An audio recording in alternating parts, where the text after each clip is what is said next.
Welcome to the dark. I collect stories people don't want to tell. Some are real. Some should have stayed hidden. Every city operates on an electrical grid, and occasionally that grid fails. When a modern metropolis plunges into darkness block by block, people notice the silence. What they rarely notice is what that darkness makes possible.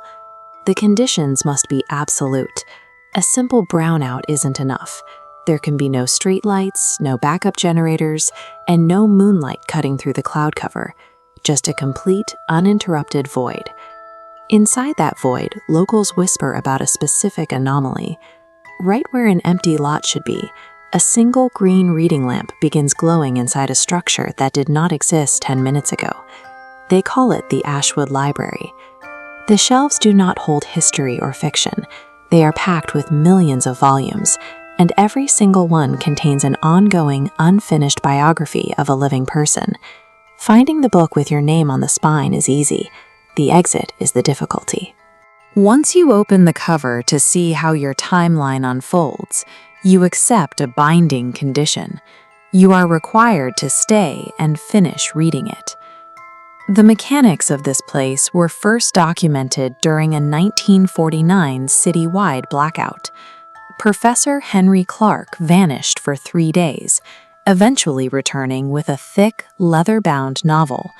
The cover read, "The Last 30 Years of Professor Henry Clark." Every page laid out precise events that had not occurred yet, specific promotions, family arguments, illnesses, and the exact date he would die.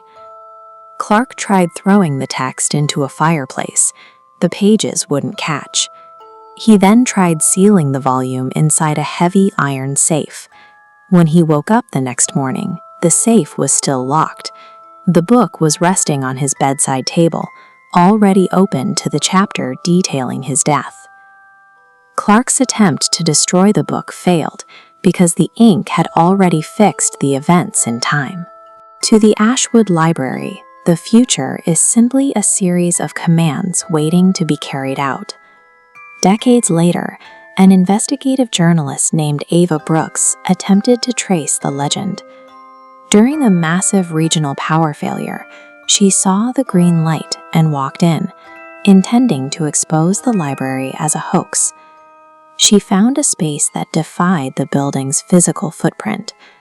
Rows of dark wooden shelves stretched upward and outward into thousands of square feet of total darkness, with millions of names pressed onto the spines. Navigating the space required adherence to strict protocols.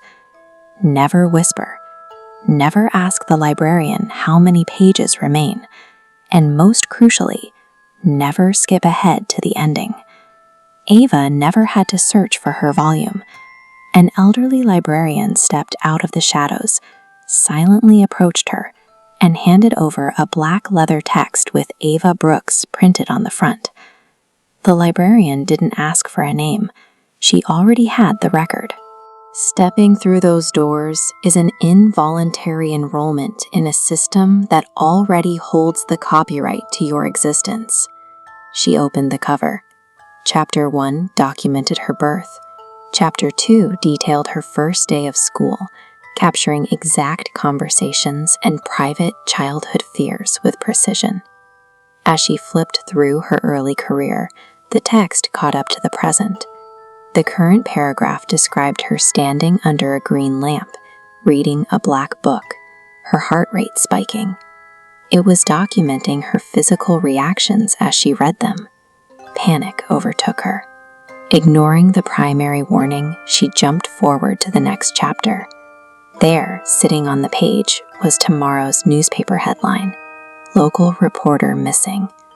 The following page was blank, but only for a second. Right before her eyes, fresh ink began creeping across the parchment, writing out the exact sequence of her rising terror. The room reacted to the broken timeline by speeding up its own recording process. The library was no longer tracking her life. It was forcing her to catch up with the ink. Ava dropped the book. Instantly, thousands of other volumes across the library snapped open. The pages whipped back and forth as a chorus of disembodied voices began reading thousands of different endings aloud, all at once. She ran. She burst through the front doors just as morning sunlight hit the street, breaking the blackout. When she looked back, the parking lot was empty. She published every detail of the encounter. While most ignored it, readers began reporting a specific anomaly within the text of her article itself. The final paragraphs of the story were mutating.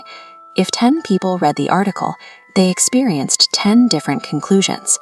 Each version offered a specific prediction of the person holding the page. This broadcast is simply the digital iteration of Ava's mutating text. It carries the same properties as the leather-bound books in the library. If the library reacts to being seen, then this story has already begun its work. Somewhere, a green lamp is glowing for you, and the librarian is waiting for you to reach the end.